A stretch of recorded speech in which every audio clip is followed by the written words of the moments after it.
Hello, good morning, everybody. My name is Anurag Joshi, and I work as a design architect in AppViewX. This is our, the other one of the other offerings that we have with ACME, and this is our another episode of our how-to series where we coach our customers to how they can do more with AppViewX. And the today's topic of discussion is ACME as to how this is implemented using AppViewX and what are the automation capabilities we have on top of the ACME that eases the implementation for our customers. So I think we can get started. And in this webinar, we'll be talking about the upcoming changes that Google has proposed, and recently even the Apple.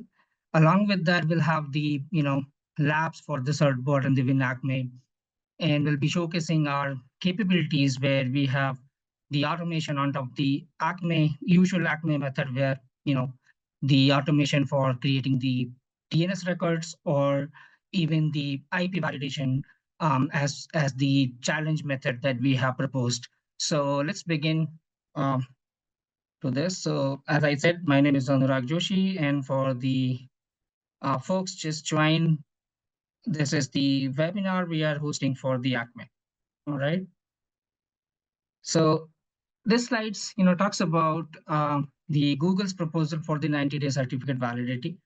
And if this changes, and same goes for the Apple, I think Apple followed Google's lead, and they also proposed this, validity to be 47 days. But I guess this is, the timeline that they have given somewhere is in the 2028. So even then, I think that becomes important for us to talk about the automation, because if the certificate issuance happen for shorter period of duration, then automation is the key, because then you will have to be agile in terms of adopting the changes in the market. And as long as, if if any other CA comes up with some other security parameters that we have to adhere, then I think the automation will be a key piece that will ease the implementation for the developers or the other applications teams requesting the certificate. So the shorter TLS lifespan are now going to be a reality, and how we can help our customers using ACME to achieve this will be demonstrating in this webinar. So as we all know, the ACME is widely adopted protocol that originally was developed by Let's Encrypt, and now it has issued close to 500 million certificates with ACME. And the other CAs, most of the CAs are now capable of issuing certificates over ACME protocol. And there are multiple vendors in the market that can issue or support the ACME server, being as an ACME server, right? With AppViewX, we are also, I think most of our customers already know it, since the surplus customers especially. The ACME is one of our auto enrollment offering, along with the EST, SCIP, and the other like in-chain protocol, etc. Where the ACME, the application teams primarily request the certificate for their servers on the go, the same machine hosting multiple websites, or if it is a certbot or a WinACME, this is the preferred choice for most of the developers or the application owners. So how it issues a certificate is basis the validation that it does, and we all know it that it has to have a HTTP challenge validation or done, or the DNS to make sure that it proves the ownership before it issues a certificate to the client, right? And that's where we have done some automation, so that we'll talk about this in the coming slides, that eases this implementation compared to the other vendors in the market, or the traditional way of implementing the ACME, right? This talks about the advantages that we get using the ACME over the traditional certificate enrollment, either by just manually doing it or by some other means. Like, it's a standardized protocol that was brought back in 2019 or by Let's Encrypt, and it really gives you the ease that you can get, that you can get when you use ACME, because the validation already happens, whether it's HTTP or the DNS validation, before it issues you the certificate. So the authenticity and the of the client is already validated, leaving no security risks, right? That's why it was widely adopted. And it encourages and enables frequent certificate rotation, improving your security by minimizing the risk of stale or outdated certificate. Even this can run as a scheduler in the Windows ACME or the cert board, that it can go ahead and renew the certificate automatically after a certain number of days when it expires, whether it's a 30 days or in AppViewX we have a policy module that you can set to probably set some number of days for the validity. So it can give you like 30-day certificate, 90-day certificate, or whatever the market trends are, right? So you can actually centrally manage and can have a better control on the ACME if you use this with AppViewX. So we'll talk about this in the coming slide. All right. So let's talk about some of the challenges that we have currently associated with the ACME. So with ACME, we all know that the DNS validation is a key piece that the client has to pass before it is issued with a certificate, right? So this requires the clients to have a right permissions or to have a right to create a DNS TXT record, in order to prove its ownership for the domain. And does it requires you to give explicit access to multiple clients who are requesting the certificates, whether it's a lower environment, IAT, UAT, or even the production environment? This is one of the key pieces, I think, that it does before it issues a certificate.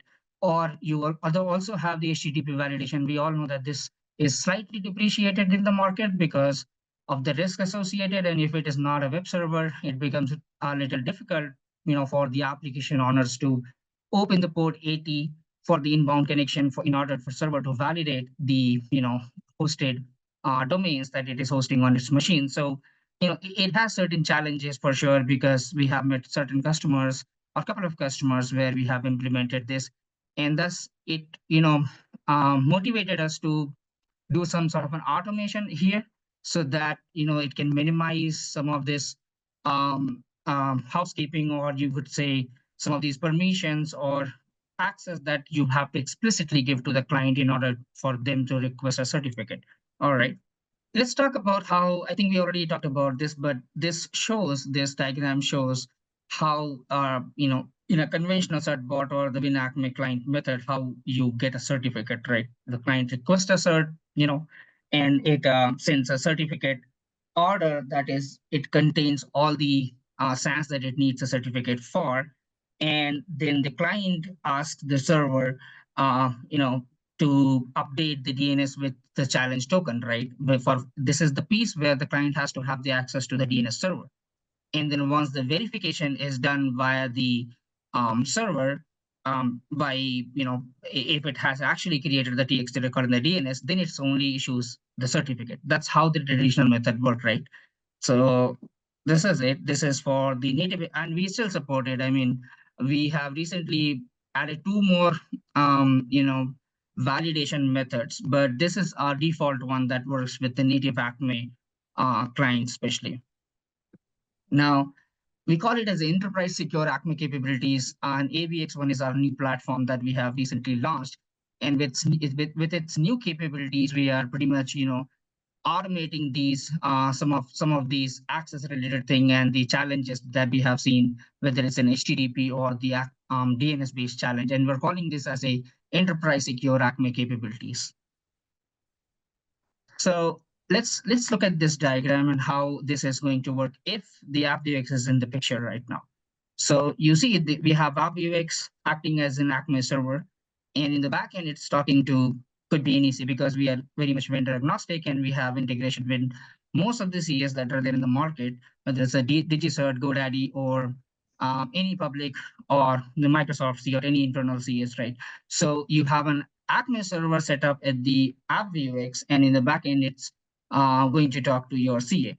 And then the server URL is now has been given to your ACME client, certbot or Windows ACME, doesn't matter, but any client, it has been given this URL to allow requesting the certificate. So of course we have not written down the low level details, but when it sends the request, of course it creates the account, like external account binding that you call in the ACME.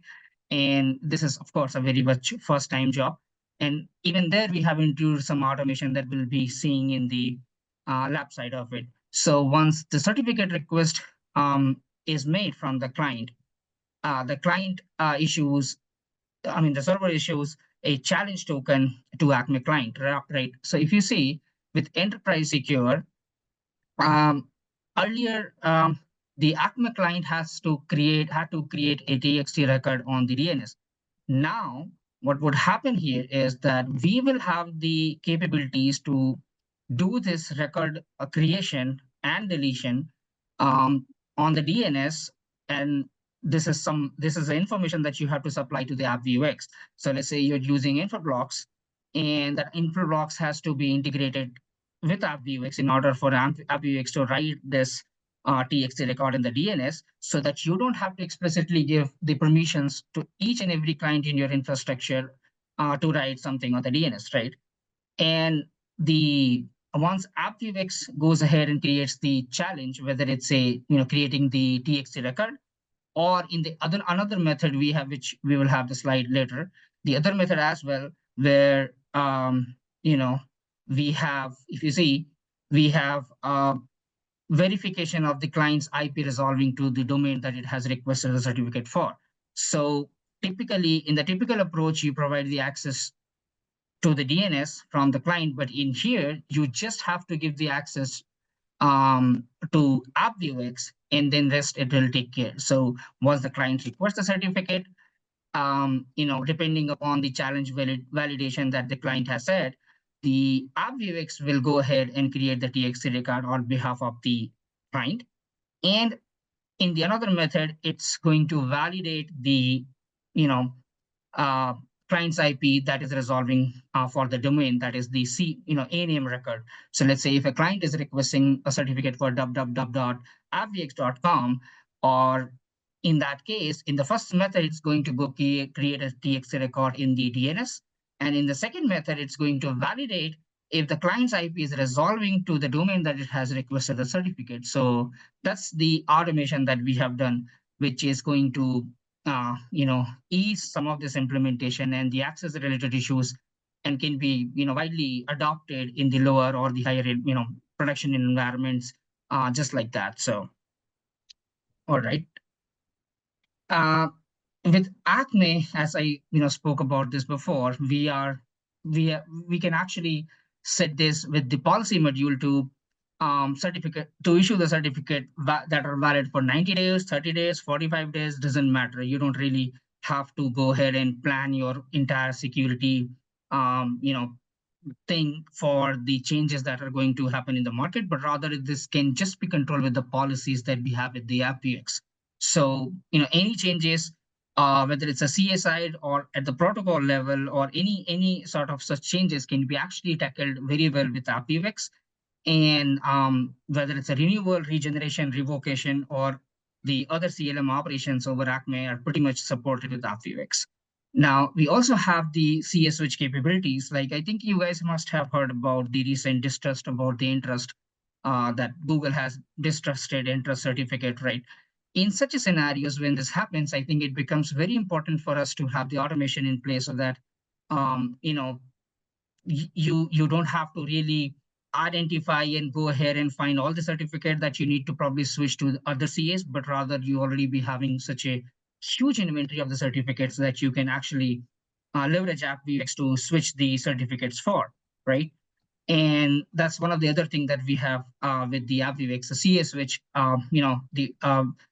a secure and a fast CA switch that we offer to our customers. So, when we'll take the look at the lab, we'll probably showcase these things. Okay, so this is the method that I was talking about, which it talks about the IP address validation in the second challenge validation that I'll probably create a lab for. So let's say you have a customer or you have a client that needs a certificate, does not have the access to the DNS server, still wants to utilize the ACME. Then in that case, all that we need is that this client has to have a ANAME record entry in the DNS. And as long as it has, I think we should be able to issue them the certificate. In that case, the client will send its DNS queries or the challenge verification or the request to AppViewX, and AppViewX will act as its DNS.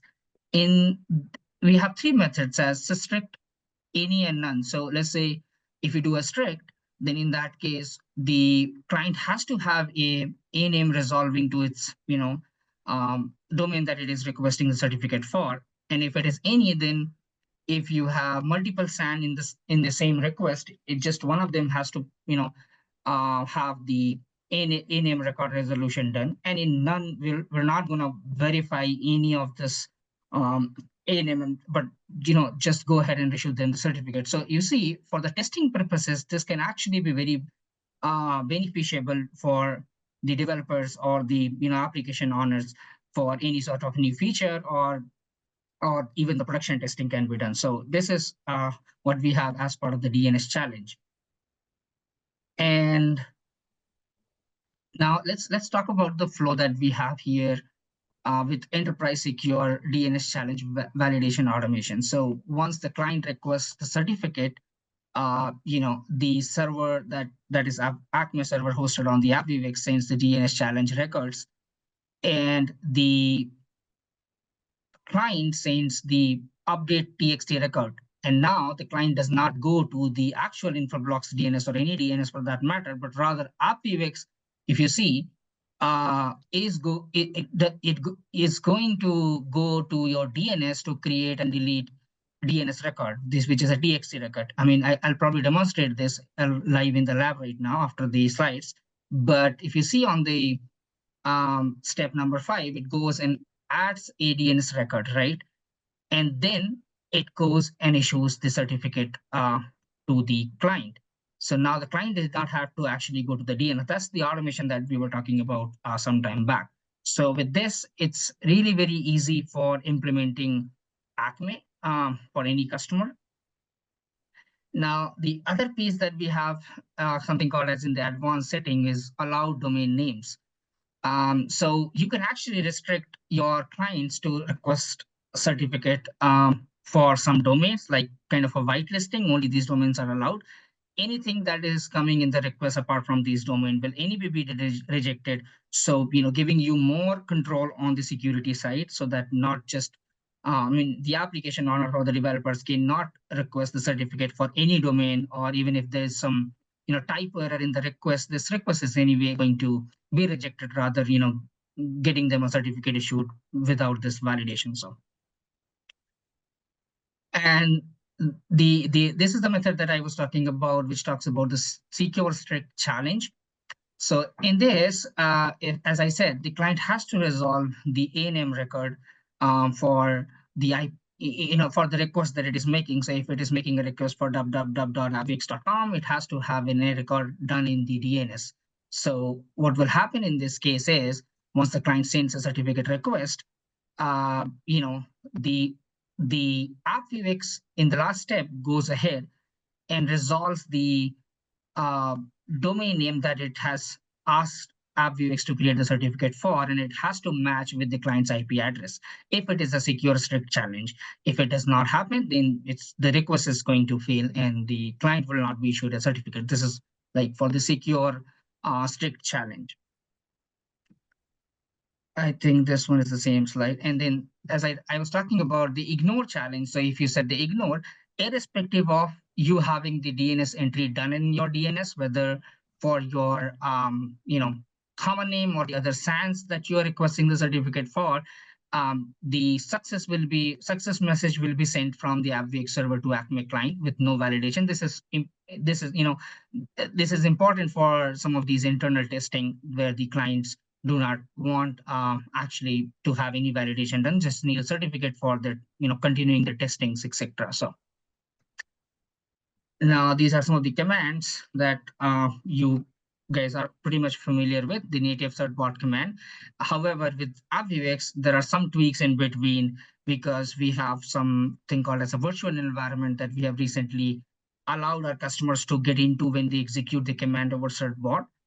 And that's what it is talking about, like in a native certbot plugin, how the commands are and how different this is when you use the AppViewX. So And the same goes for the WinAcme. However, the WinAcme has the interactive user module so that you don't really have to explicitly give command unless you want to, whether on the PowerShell or the command prompt. But these are the command in case you would want to run this over the command line using WACS utility. All right, so let's now look at the lab side. 1 second. So let me stop my share. Give me a moment. All right, so this is a machine where we have installed the certbot. Let me also walk you guys through about the configuration that we'll have to do on the uh, AppViewX UI or the server side. So 1 moment, please.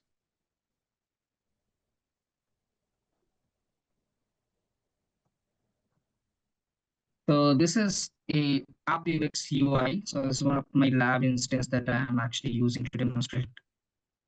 Under the Cert Plus, you have the under administration, you have auto enrollment. So all the auto enrollment protocols, whether it's AST, ACME, SCEP, Intune, or VF is one of the other lift and shift protocol that we have developed for the Microsoft to, AppViewX CA switch.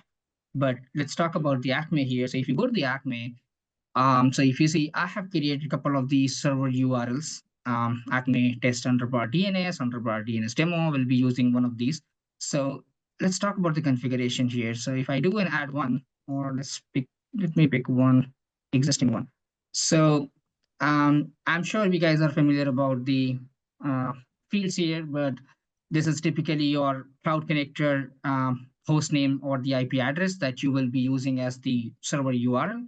This is the port that you will have to use that your client has to have the access to when it connects to the URL, because this is ultimately going to be hosted on the cloud connector, right? So here, if you see, we have two methods, HTTP and the DNS as usual with the ACME. Let's not talk about the HTTP. I'm sure we all are aware, but the new offering that we have is under the DNS.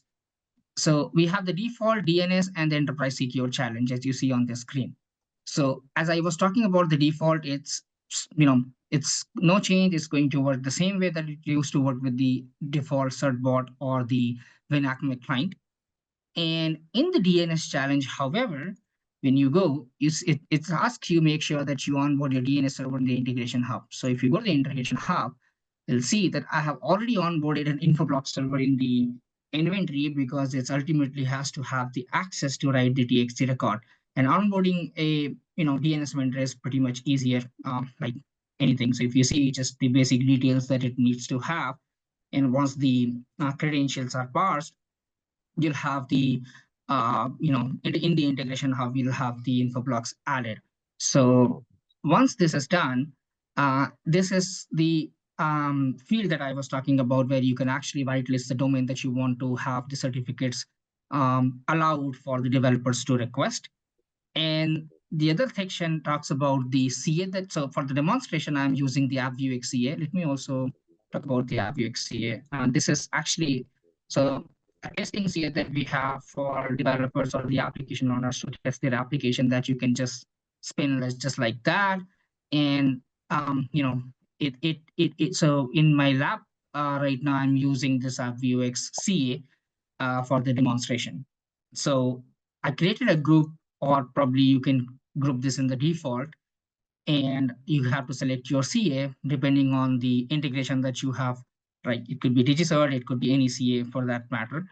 And the CA account, of course, the profile, whether it's a server or OCSP signing or any other profile that you have created, and the connector name, CA connector name. So that's typically, if it's a DigiCert, it would be a DigiCert, and depends on the connector or CAs especially.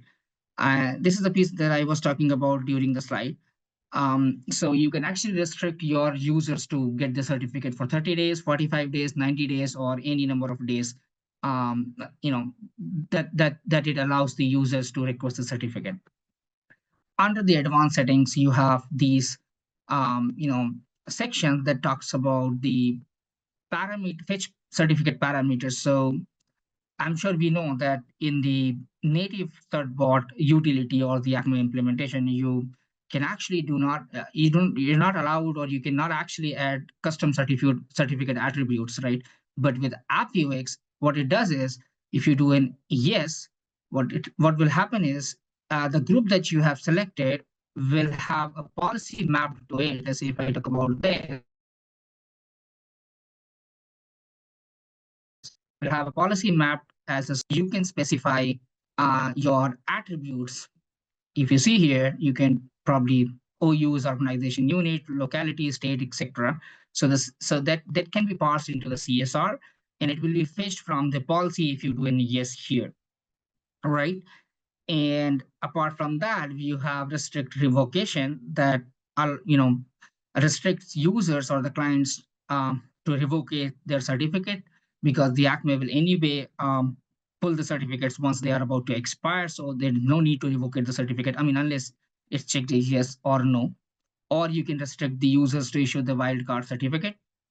And then you have the high-speed transactions that talks about the, so if you do a yes here, the certificate will first, the request will first be entertained and certificate will be issued before it actually rocks its entry in the direct request section. You have something called as a direct request section here. All these requests under the high-speed transaction will be logged here, thus increasing the overall response or the RTT times, to the clients to get their certificates, right? And then you have return existing certificates. So if there is a certificate already existing for the same CSR in the inventory, it's going to go ahead and return the same certificate to the client. And then you have the EAB setting. So let's talk about this a little more. So in a traditional or the conventional certbot or WinAcme implementation, I'm sure we know it, it goes ahead and we know it creates an account when it requests a certificate, right? And this is a one-time job and it uses the same account, we know it.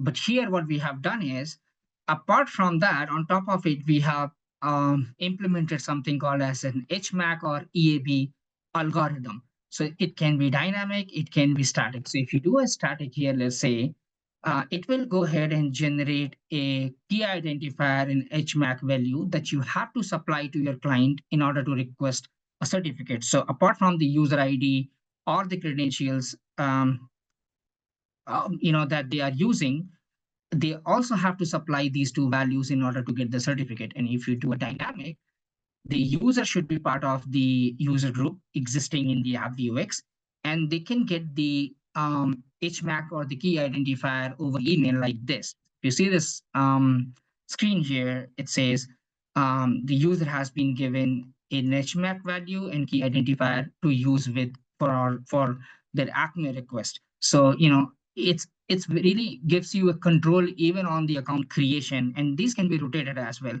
I mean, if you want to rotate the HMAC or the key value for some of the users, you can probably check these in, and under the action, you can actually rotate. So once you rotate, the changed value of the HMAC or the key identifier is going to be sent to these users over the emails, and they can start using the or start requesting the certificate using those values. So that's all about the configuration in the AppViewX. So assuming we have done the configuration and it all goes well, it's gonna show you up an URL that you see here, and with the check option, you can actually validate all the configuration is correct. So in this one, which is ACME Test DNS, we have we're using enterprise secure challenge, which means it will go ahead and verify the client's A record. In the second one that I have created, the reason for creating these two separate endpoint URL is because as you make a change in the configuration, your HMAC and the key values is going to change. So, for the demonstration, I did not want to actually use the same URL because ultimately my command would change. So I have created another separate URL. And in this one, I'm using the DNS validation, wherein I'll probably demonstrate how it goes ahead and creates a TXT record in the DNS, right?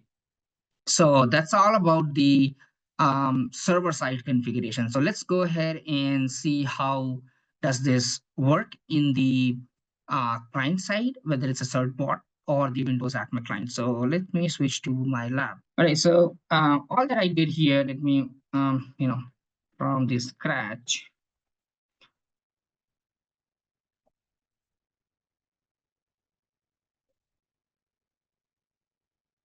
I downloaded a certbot client from the release portal, or you can use even the native certbot client that is available in the market.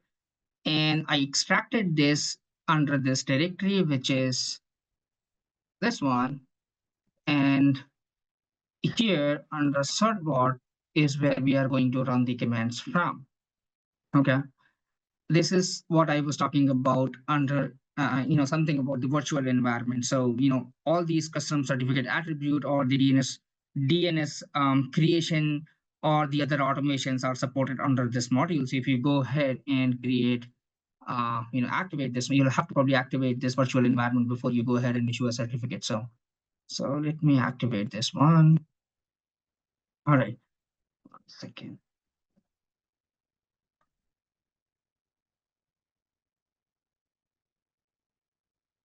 All right. So, all right. So you see, this is the certbot. I'm sure we are familiar about this command. This is a syntax that we have that I highlighted here. So now what I'm going to do here is that I will request a certificate on this machine using this command. This is my host name here, right? And this is the directory where I'm writing the logs. This is the directory which is my working directory, and this to store the certificate. And this is the command that I'm using. So, the server URL. So this is underbar DNS, the one that I showed you while I was demoing the UI, right? So this is going to go ahead and use this server URL using the key ID and HMAC value to request the certificate. And this is no verify SSL. So the server URL, this one especially, has been equipped with a certificate. So for the demonstration, I'm using the AppViewX CA as I explained before. And in case you use a in your environment with some public CA or any internal CA, you'll have to make sure that the client trusts that certificate authority or the intermediate certificate authority. In that case, if you do a yes, then you'll have to supply the root or the intermediate certificate to the client. And in case if it's not done, then you can probably do a no verify SSL here while issuing you while requesting the certificate, right? So this is my command.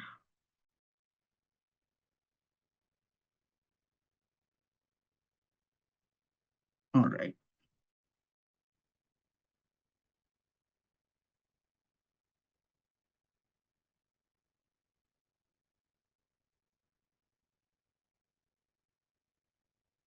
So since it already has a certificate, it's asking me whether I want to keep the existing certificate for now because it's valid, or I want to go ahead and override this and renew and replace the existing certificate. So let's do a 2 here.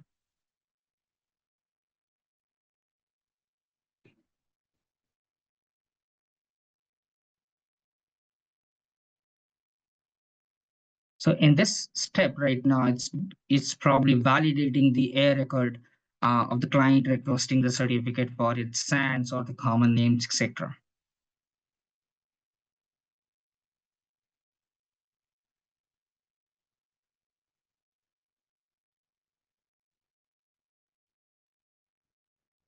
All right. So you see, you got the certificate for this guy here, and we gonna verify this one. So let's go to this directory where it has actually saved the certificate, which is this one here. Okay, so this is the certificate which is just, this is my local time, of course, I guess. Yeah, 1 second.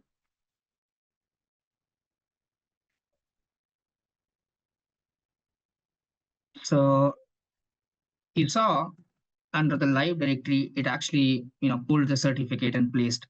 And you can actually centrally manage those certificates and run the reports in the inventory because these are anyway going to be part of your inventory because these are going to be issued from AppViewX. AppViewX is acting as the ACME server for you. So, managing these certificates, running reports or any other high-level reporting or auditing is very much easier because you are already having this certificate in your AppViewX platform. So this was with the app, default IP validation enterprise secure challenge method. Let's talk about the other one. So in the other node that if you see here, I'm going to use one moment. The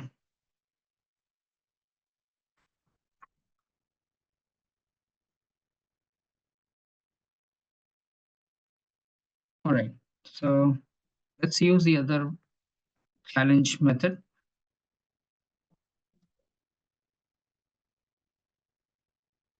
All right. So I'm using this command right now.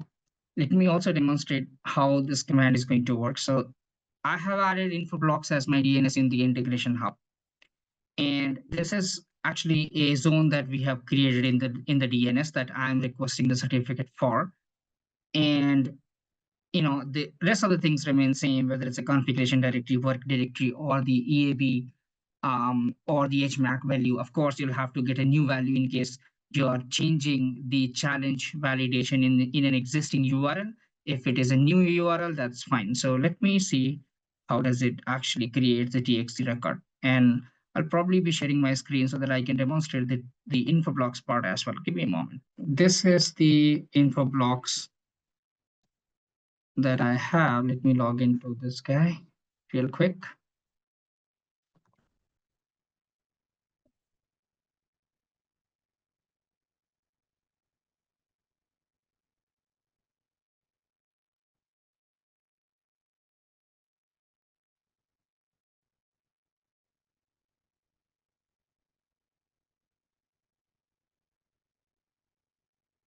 Under the data management plane,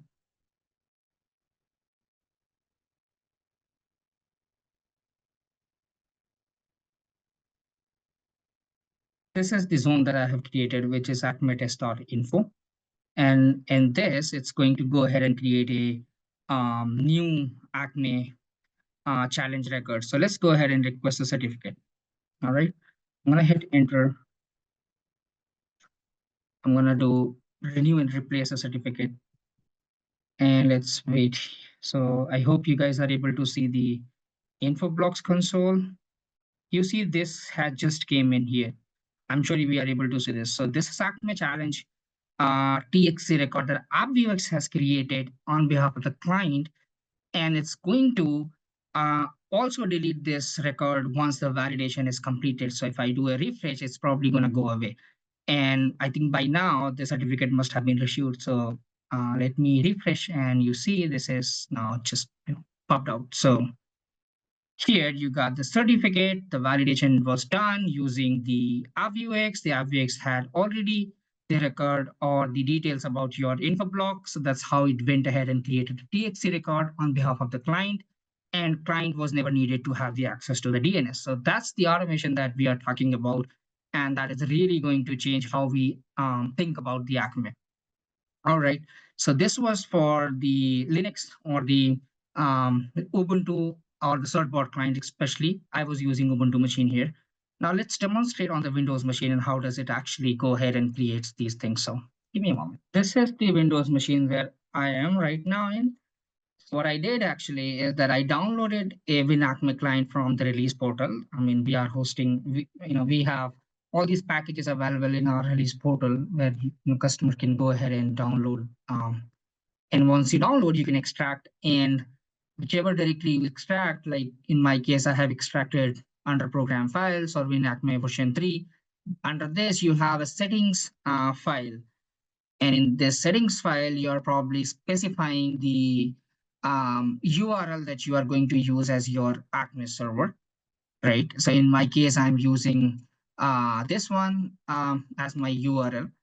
And once you save this, you can probably go to your directory where you have extracted the WinAcme client and execute the commands. That's all you need to probably do um, for this ACME client to work. So let's see how does this behave on the Windows environment.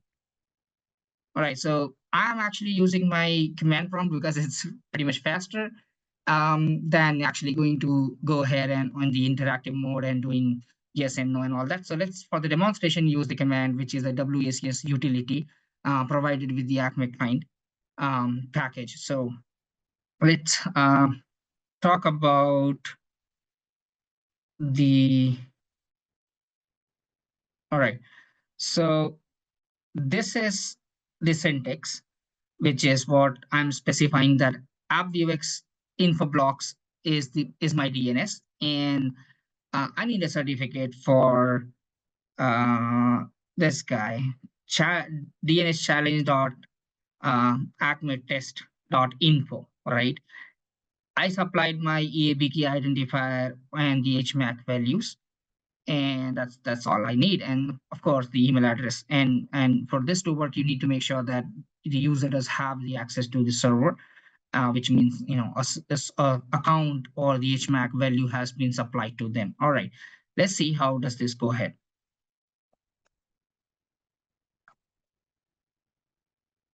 Second,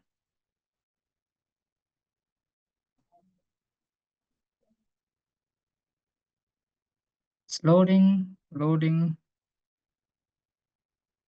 Second,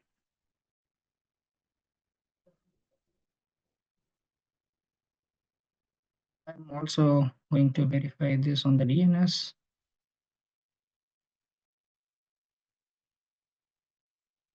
Yeah, you see, you got the certificate.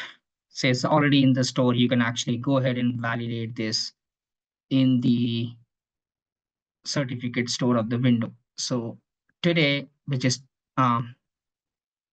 it has the expiration till next. So because in my policy I explicitly set 30 days for the expiration, so that's how today's 20th in my time zone, and on 20th of November, December, it's going to go ahead and expire the certificate. So this has issued DNS challenge.acme test.info certificate to the machine, and it has been placed under this store, right? And in this case as well, the client did not have access to the DNS. Rather, the AppViewX went ahead and created a TXT record and validated, and then issued the certificate to the client, right? Now let's talk about the other method, which is verifying the ANM record. All right. So for that, let me see if I have to change the URL here. All right, so probably remove the DNS demo, because that's the URL that I have, and going to use the updated HMAC and the key value. So let me see 1 second.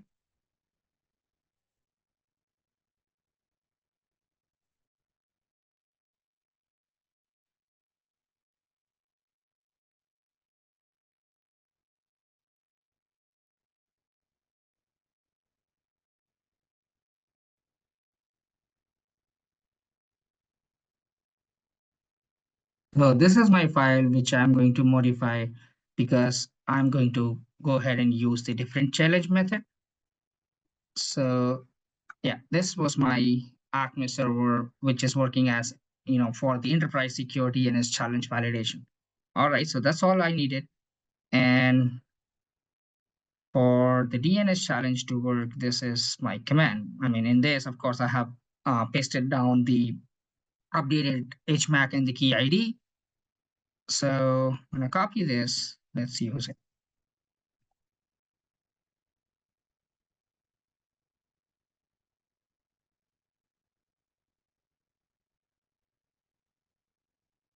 All right. So even in this case, it's went ahead and issued a certificate. I can actually go ahead and delete the certificate from the certificate store, and you can validate if it is actually creating or not. So let's do it real quick and see. One moment. So I went in the certificate store. I'm going to delete all these 3 certificates altogether like this. All right. So now we don't have a certificate in the store. And let's now go ahead and trigger this guy. And in fact, you can validate this on the grid manager. So one of the other things, let's see.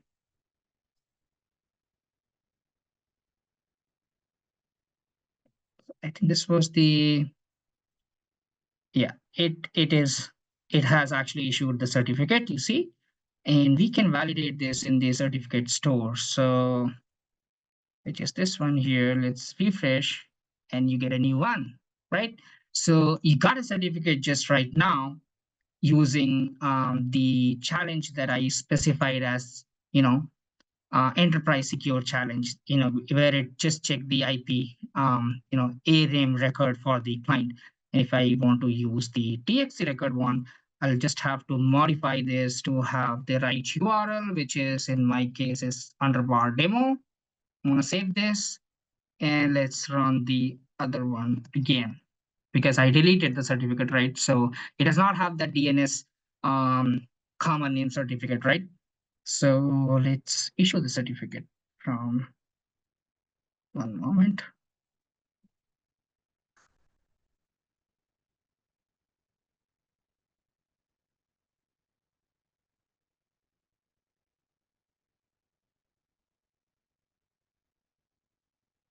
All right. So the same case here, I gave DNS challenge ACME test.info as my common name. I tell you what the reason behind this because right now in the DNS that we have for the lab and for the demonstration purpose, this is the zone that we have created. So if I use any other common name, it's probably going to reject because that's not there and it's not part of the domain, right? So let me issue the certificate.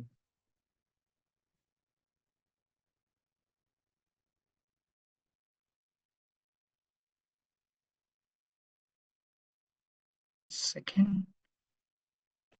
I think something wrong with the machine. One moment.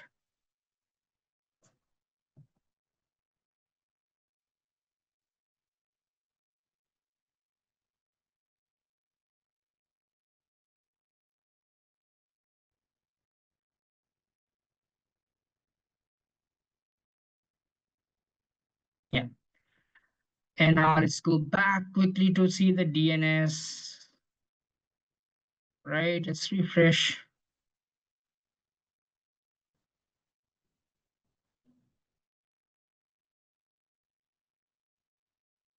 Yeah, it issued the certificate. And let's verify because if you remember, I deleted all the certificate from the certificate store of this machine. And right now in the last request we just got for this domain, right? Because we were not using the DNS TXT record creation method, but right now we use. So the name of the certificate, the common name has been changed. And let's just see, refreshing this one and see if this reflects the new certificate.